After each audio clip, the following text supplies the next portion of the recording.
Kusuma dengan NIM 241080234 dengan prodi perbankan syariah. Di sini aku tuh mau ngejelasin tentang peradaban Islam di Indonesia nih teman-teman. Nah, lebih tepatnya ya di Indonesia sebagai wilayah Nusantara ini teman-teman. Nah, pertama nih ada jalur masuknya Islam di Indonesia. Nah, masuknya Islam di Indonesia itu dijelaskan melalui beberapa teori nih teman-teman. Oke, dari beberapa teori nih teman-teman. Yang pertama itu ada teori Gujarat, terus ada teori Arab, terus ada teori Persia dan teori dari Cina nih teman-teman. Nah, yang pertama kita jelaskan dulu dari teori Gujaratnya ini teman-teman. Oke ya.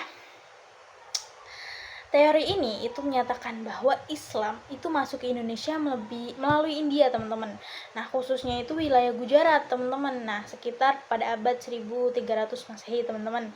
Nah, bukti pendukungnya dari teori ini itu adalah batu nisan Raja Malik Al-Saleh nih teman-teman di Samudra Pasai dan makam Maulana Malik Ibrahim di Gersik nih teman-teman. Nah,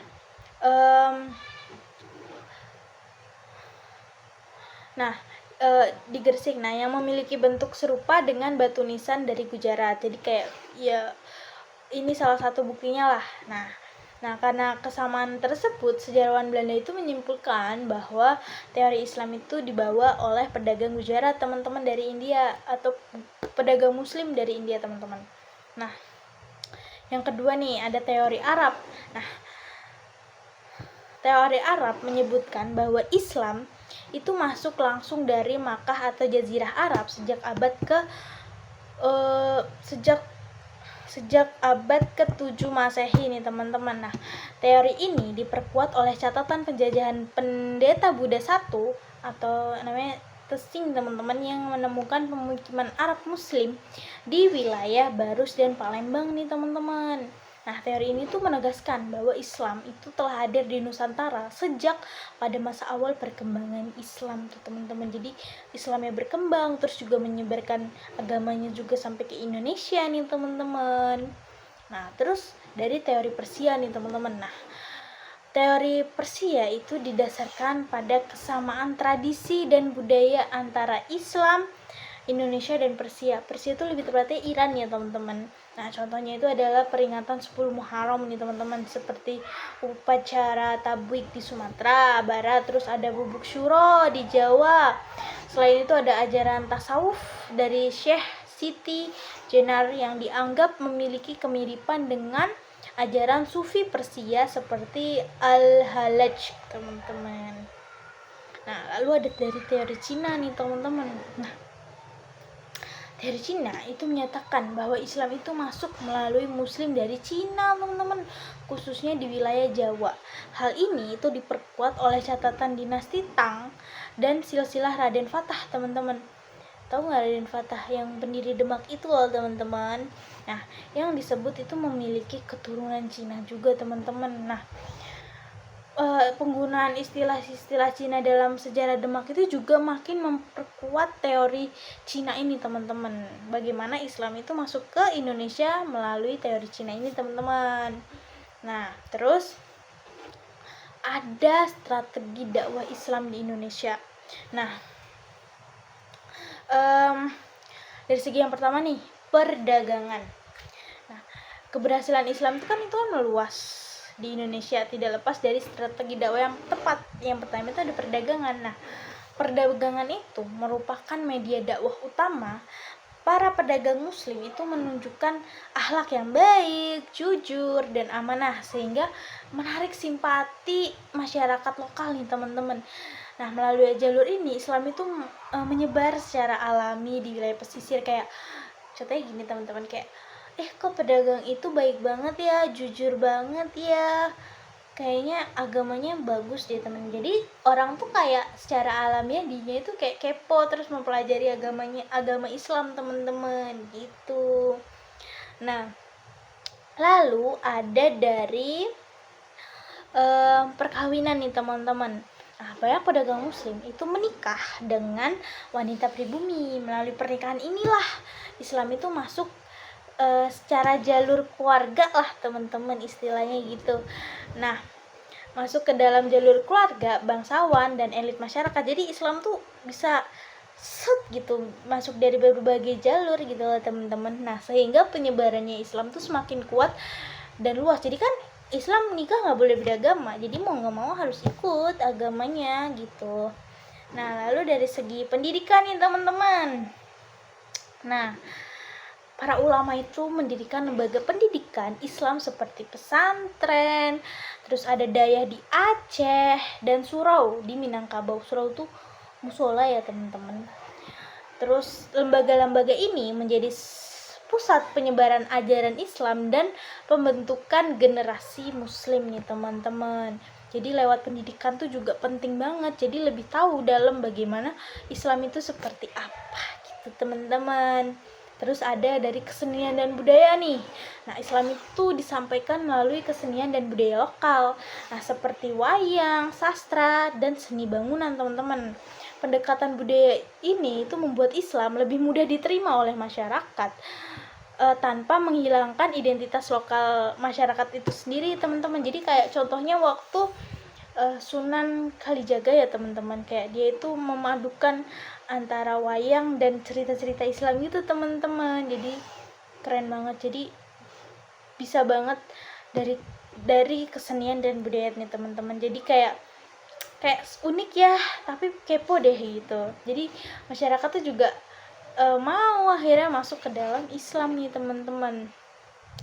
Nah, lalu ada perkembangan Islam di bentar teman-teman. Kenapa ini? Nah, udah ngomong terang aja. Nah, perkembangan Islam di berbagai wilayah. Yang pertama itu ada Islam di Nusantara. Lagi nih. Islam di Nusantara nih teman-teman. Nah, sebentar ya teman-teman, biar terang gitu. Islam di Sumatera teman-teman.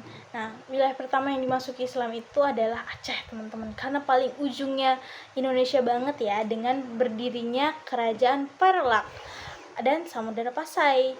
Nah, Aceh itu mencapai puncak kejayaannya pada masa Sultan Iskandar Muda yang dikenal sebagai, dan kota ini tuh juga dikenal sebagai kota Serambi Mekah nih teman-teman. Jadi dan Sultan Iskandar Muda tuh kalau nggak salah dia juga punya hubungan erat gitu dengan pada masa dinasti Utsmani juga nih teman-teman gitu. Jadi keren banget. Lalu ada Islam di Jawa nih teman-teman.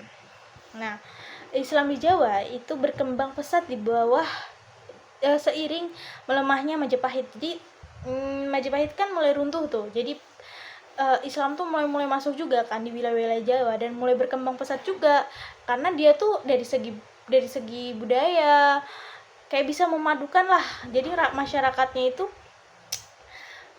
banyak yang masuk ke Islam gitu teman-teman. Nah, Kerajaan Demak nih salah satunya yang menjadi pusat penyebaran Islam di wilayah lain seperti Kalimantan, Maluku, dan Sulawesi. Jadi sebenarnya Kerajaan Demak itu tuh pendirinya itu adalah keturunan Majapahit itu sendiri teman-teman. Raden Patah kalau nggak salah tuh teman-teman. Jadi tuh beliau tuh juga termasuk keturunan Majapahit tapi memeluk ajaran agama Islam teman-teman, karena pada saat itu Islam juga menyebar sampai ke Jawa. Nah, jadi beliau tuh juga Islam teman-teman dan mendirikan kerajaan Islam juga teman-teman. Nah, lalu ada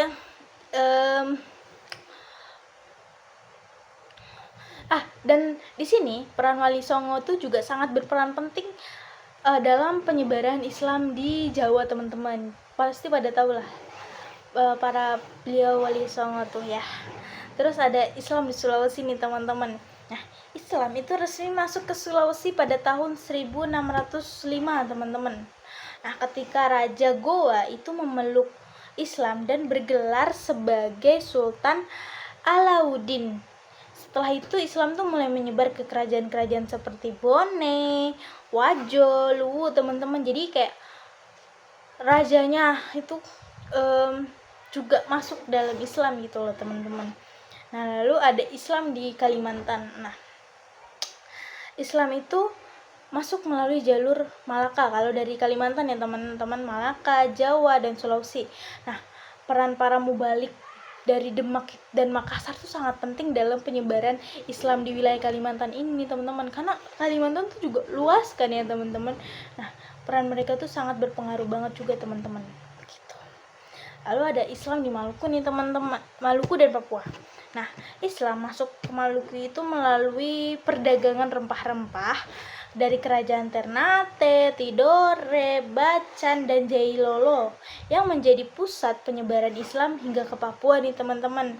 Nah, terutama itu di wilayah Waigeo dan Misol nih teman-teman.